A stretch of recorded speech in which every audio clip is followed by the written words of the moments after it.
Right. Welcome everybody to our session on fossil-free zones. We're happy to have you all here. My name is Kühne. I direct the Leave It in the Ground initiative, LINGO. And we have set up this meeting to introduce a campaign that we are preparing to launch next year called Fossil-Free Zones. And we would like to do a round of introduction. As I said, I'll pass it on to Francesco. Hi, everyone. My name is Francesco.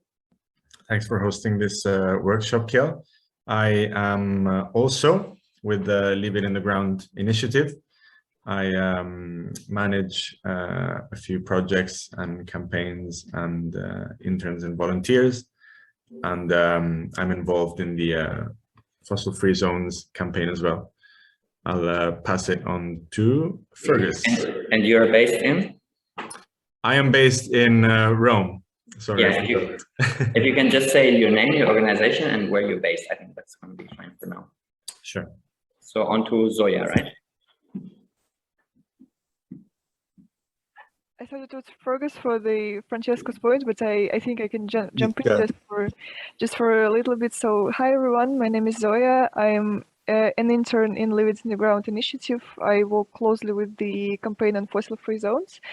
I'm happy to have this workshop together with you, and I'm based in St. Petersburg, and I think I pass it to Fergus then. Sure. Hi, everyone. My name is Fergus Green. I'm a lecturer in political theory and public policy at University College London. I'm currently in Switzerland this week.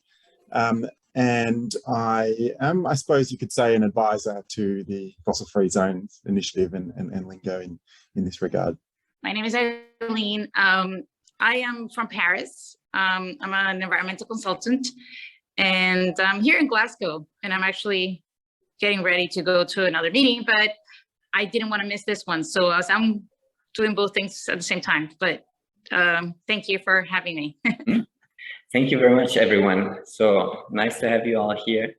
And we will kick it off with an introduction to the theory and the idea behind the Fossil-Free Zones campaign. And that will be by Fergus, who's the originator of the idea and has done some academic work on it. So Fergus, you've got 10 minutes. Great, thanks, Kjell, and thanks everyone for being here. I couldn't quite hear all of the introductions in the room, but I gather there's about 10 or 15 people or so, which is great. So I'm going to tell you all a little bit about, kind of, yeah, as Kjell said, the theory behind the fossil-free zones. So I'm going to start by talking about the precedent that inspired the idea, which is nuclear weapon-free zones. Then I'm going to say a bit about what I mean by, or what we mean by a fossil fuel-free zone or a fossil-free zone. And then talk a bit about how we envisage this system that we hope to catalyze, this system of fossil-free zones. How will it work? And then finally, I'll mention what I think are a few of the benefits of a system of fossil-free zones. And I mean sort of benefits in terms of organization and mobilization of a movement against fossil fuels. So let's move straight on to the precedent of nuclear weapon-free zones. So this was an idea that was proposed by arms control advocates during the Cold War. And they proposed an international system of nuclear weapon-free zones. And a nuclear weapon-free zone is a treaty-based arrangement in which a group of states, a group of countries, establishes a geographic area that's characterized by the absence of nuclear weapons and a system for the verification of their compliance with that guarantee. And so a nuclear weapon-free zone prohibits, within a defined geographical zone, at least the possession, testing, deployment, and use of nuclear weapons. And there have been 5 nuclear weapon-free zones established in populated regions of the world, beginning with Latin America in 1967. And then there are the others, South Pacific, Southeast Asia, Africa, and Central Asia, the last of those in 2006. And there are 4 additional treaties prohibiting the nuclearization of the Antarctic continent, the seabed, outer space, and the moon. Now, crucially, NGOs and citizen anti-nuclear advocates played a crucial role in building support for this system of nuclear weapon-free zones.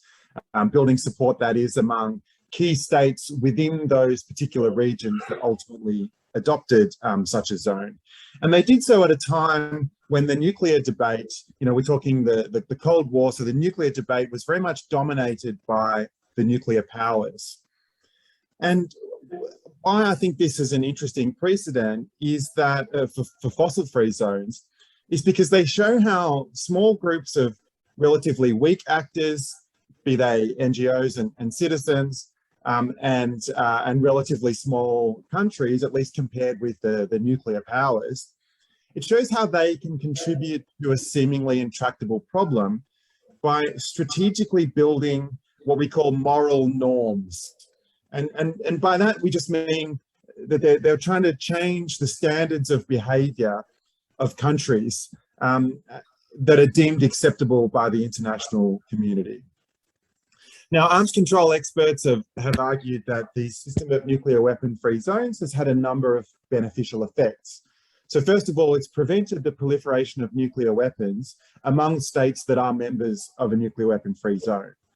But they've also had these kind of spillover benefits outside the zones. So they provide a precedent and ideas, evidence that influence the likelihood of other regions establishing similar zones. And in that way, they help global non-proliferation. And they strengthen global norms against nuclear weapons proliferation, testing, deployment, and use.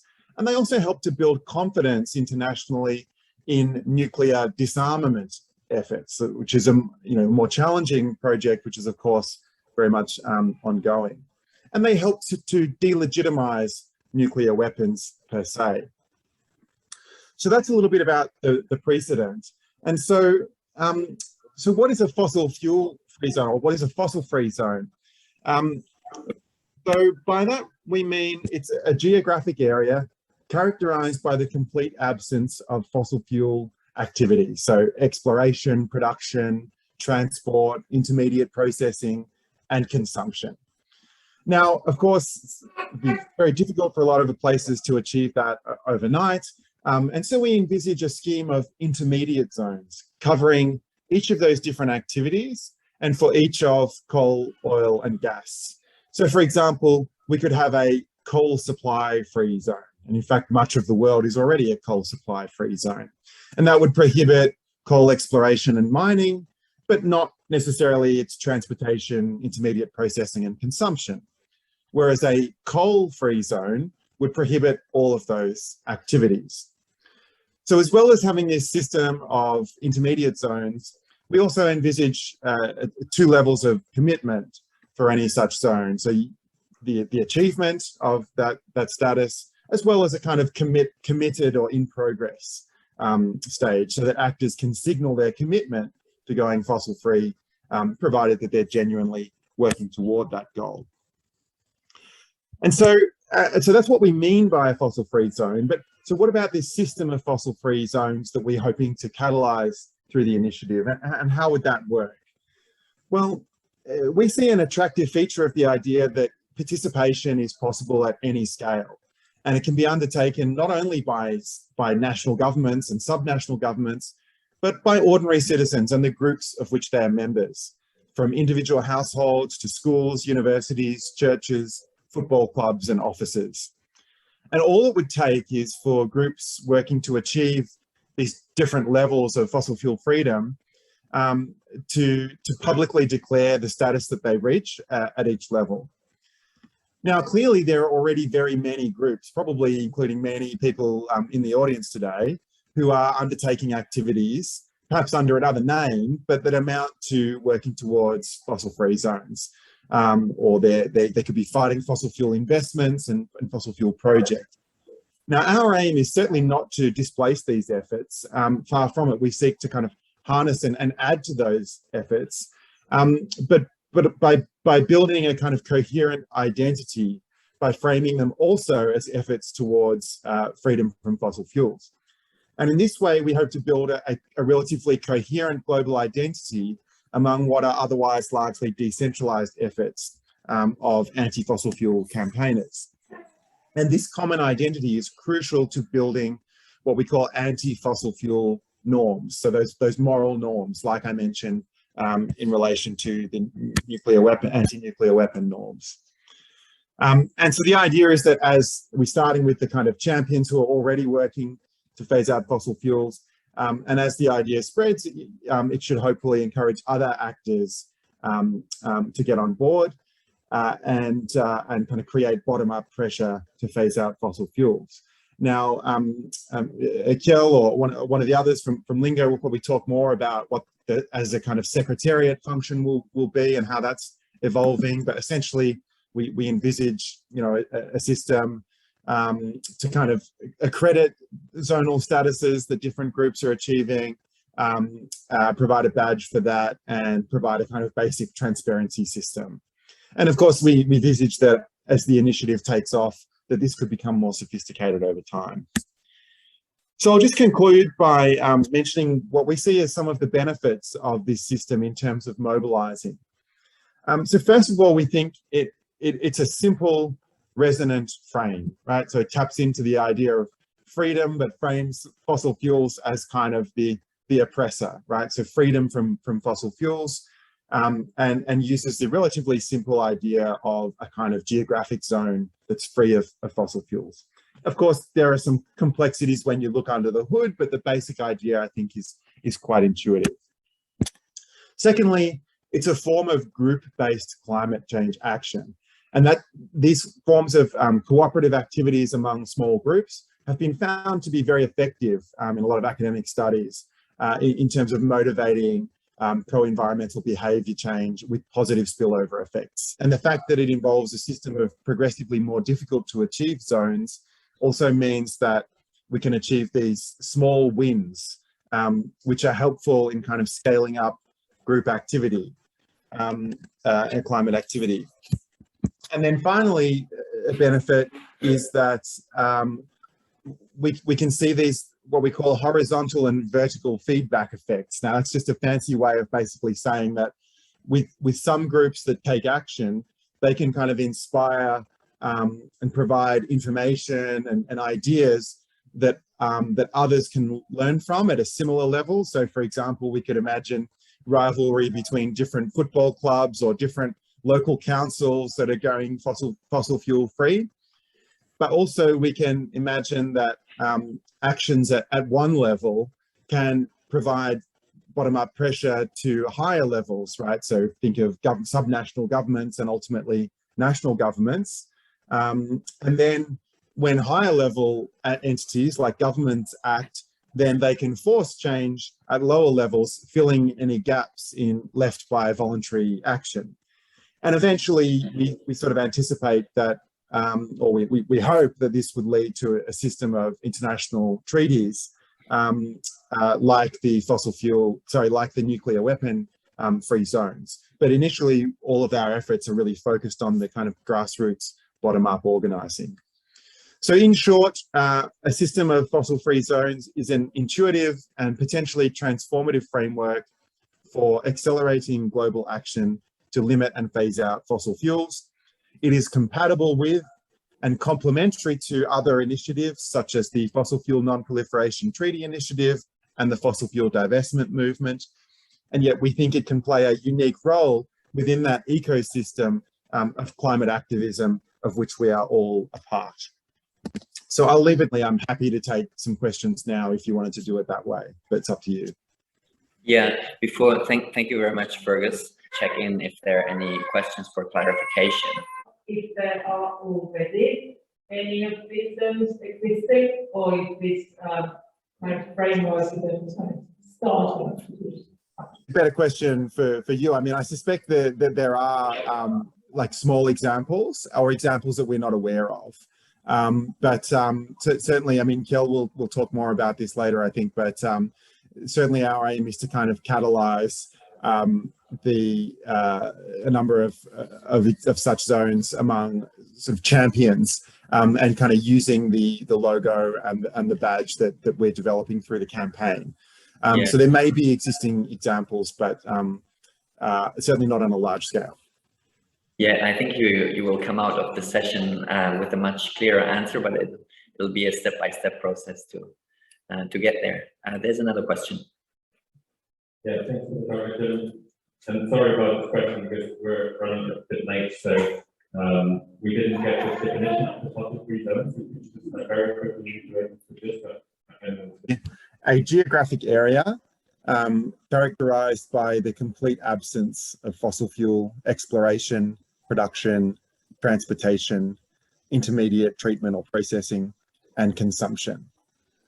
But of course, as I mentioned, you know, there are intermediate zones covering each of those activities for each of coal, oil, and gas, like coal supply free zone, oil consumption free zone. So you can imagine this kind of chart. I mean, in the paper, you know, you'll see a table which kind of sets that out. Yeah, one thing that was very helpful for me to understand what the zones are is the matrix that Fergus has come up with, where you have the 3 fossil fuels. You've got coal, oil, gas, and then all fossils. And you've got extraction, exploration, extraction, processing, and transport, and consumption. And so it creates this whole matrix of different things that can be a fossil-free zone. For example, we'll hear from Abi, and they are an oil and gas actually, they are all fossil extraction-free zone because extraction isn't allowed in their territories. And then there are other places like one example we'll hear from Zoya, which is about a fossil-free home because no fossil fuels are consumed in that home. So there's a matrix of different opportunities, and but the basic thing is that no fossil fuels are either extracted, transported, or consumed in that specific geographic area, which can be very small, like a fossil-free kitchen, for example, if that runs completely on renewables. Thanks a lot, Fergus, for joining, and I hope you'll catch your train because I know they're on time. Swiss trains are generally on time, but yeah. no, I should be fine. Thanks very much. And sorry I can't stay for the whole thing, but I'm glad it's being recorded because I'll be interested to see what else you guys have to say. So thanks very much, and yeah, see you later. All right, thank you. So let us move on to some examples of fossil-free zones that we have already existed, that are already existing, that we have identified. And I would like to invite Zoya, my colleague Zoya from St. Petersburg, to share a little bit about 2 of the fossil-free zones that she has been in touch with and would like to present. Yes, hello everyone once again. Can you hear me well? Yes, I see nodding heads this time. Great, great. So I will present to you some of our case studies, which include the already established fossil-free zones or zones that are still in transition, so that you'll be able to understand the idea of the campaign and the idea of the fossil-free zone a little bit better.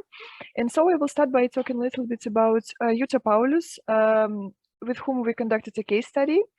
Jutta is a member of the European Parliament who is basically keen on promoting the shift to the green energy and overall avoiding the use of fossil fuels.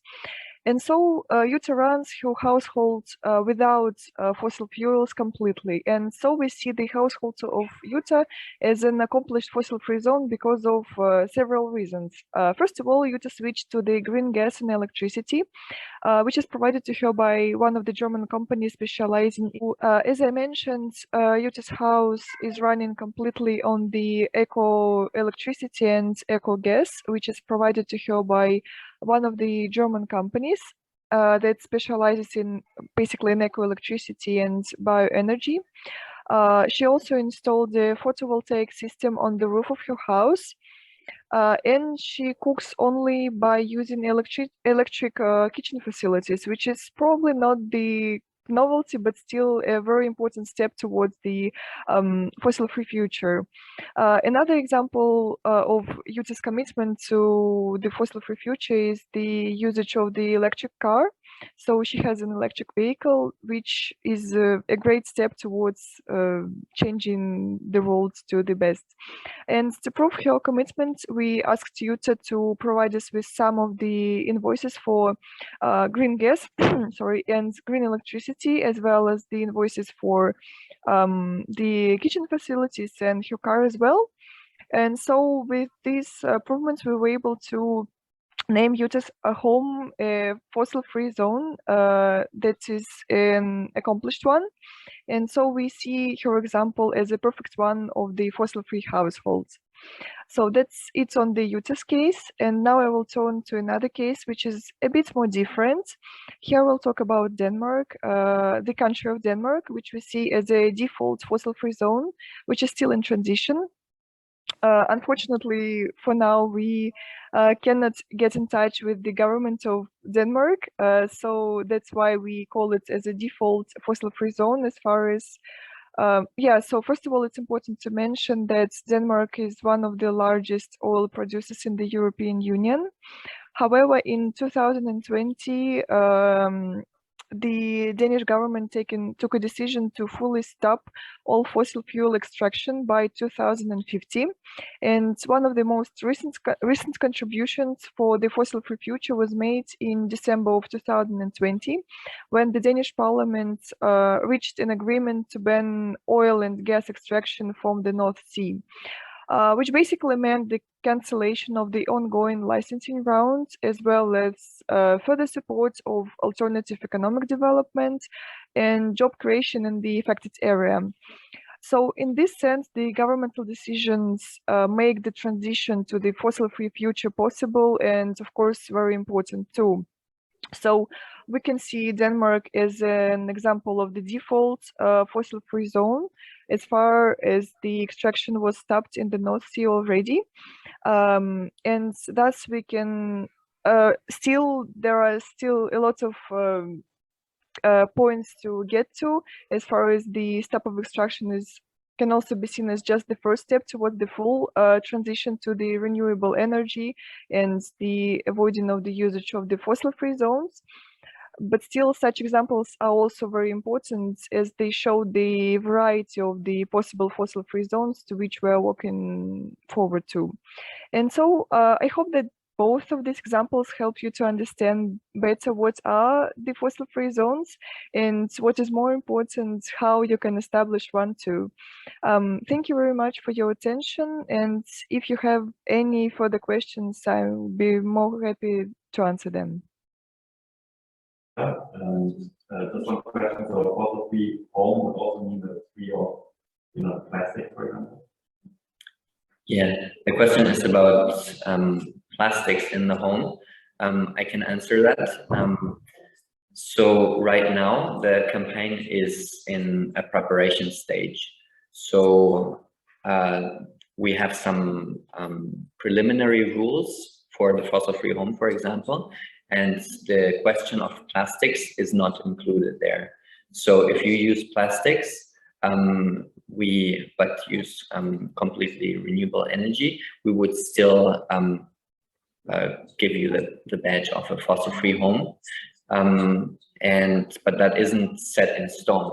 For example, one of the colleagues we talked to in preparation to just float the idea and see if people who are already working it would like to have this fossil-free zones campaign, whether it would add benefit to what they're doing.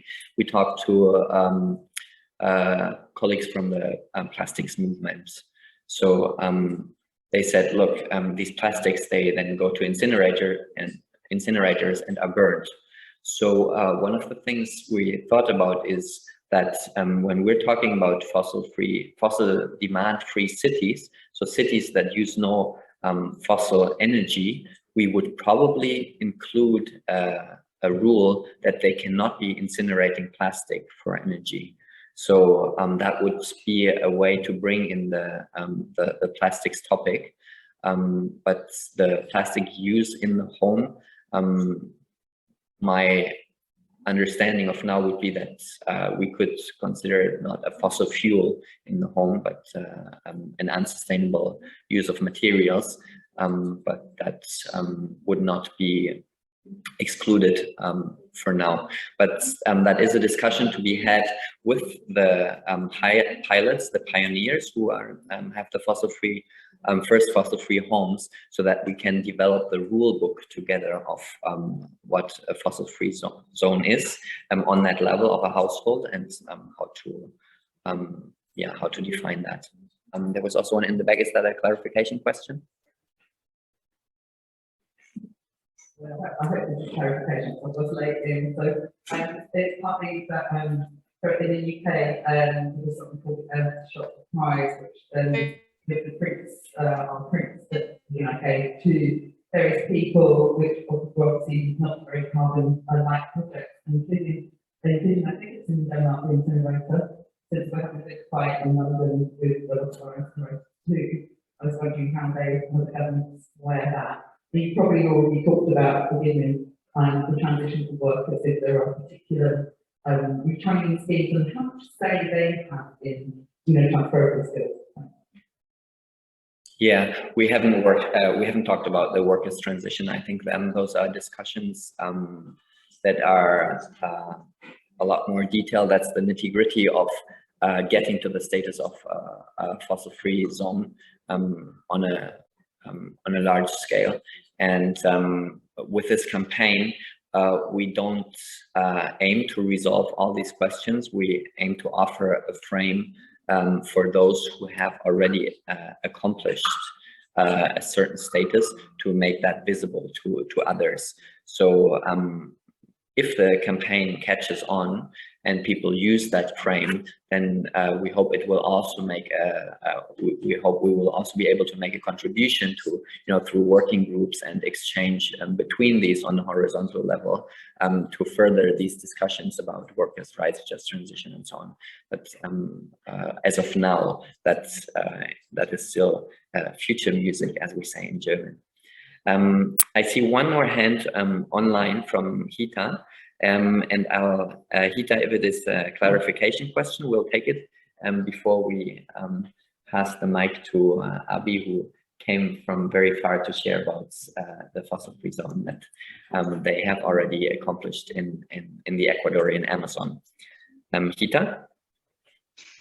Yes. Hi there. I'm participating from Finland, and so unfortunately I don't have a camera, so I can't use the video. But yeah, I had 2 points in my mind, and one was like that, could this be maybe extended also to companies? Because like it may be a bit like easier step first for a company to become fossil free, and maybe a bit easier to pressure companies to become fossil free, and of course for them it would be like a marketing benefit. So the question of fossil free companies is an interesting one, because we also see that might be an interesting thing, and actually there is a lot of labeling going on in companies using climate-related claims to to land with consumers that are environmentally minded. So that is also thinking that we'll have to develop as the campaign catches on. As of now, the idea is to say fossil-free zones are about actual physical spaces. So a company is, they may have a fossil-free office, for example, but if it's a campus, they can have a fossil-free campus or a fossil-free factory and so on. I think it is a conversation to be had with colleagues from the business community.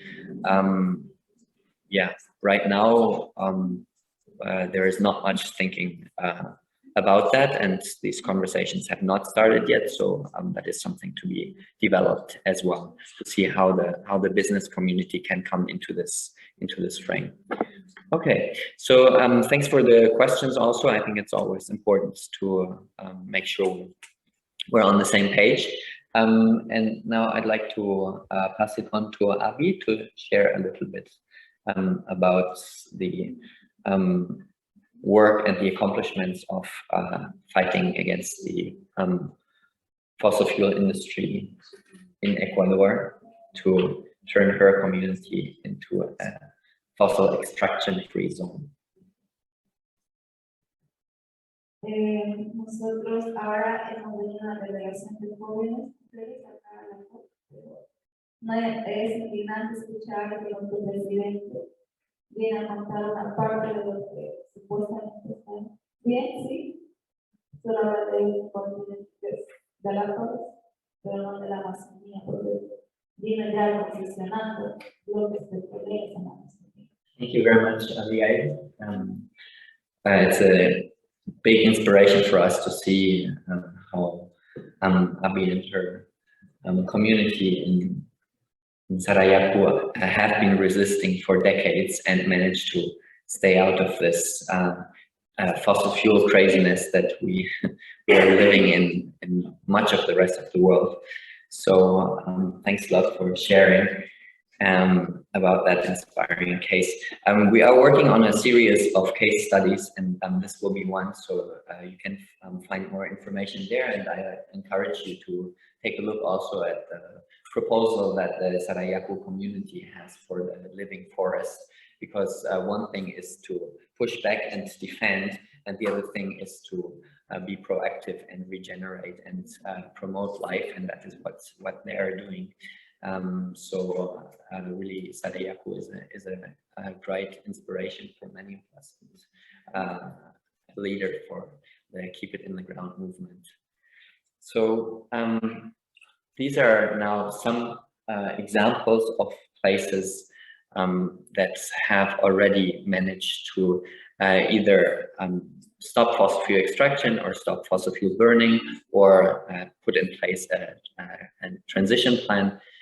In the case of Denmark, and I will talk a little bit about the campaign that we envision and that we are preparing at the moment, and the way that you could link into it if you think that is a good approach that we could grow together.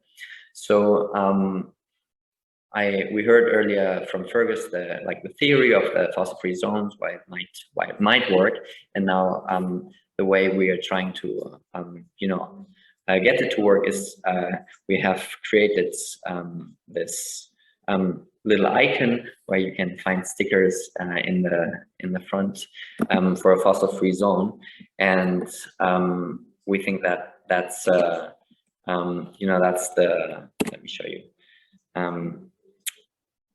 That is just a very small contribution that we want to make to the people who are already doing it. So that's the icon. If you are a fossil-free zone, you can get it, and you can register your fossil-free zone, and we will create a map and make that visible to the world.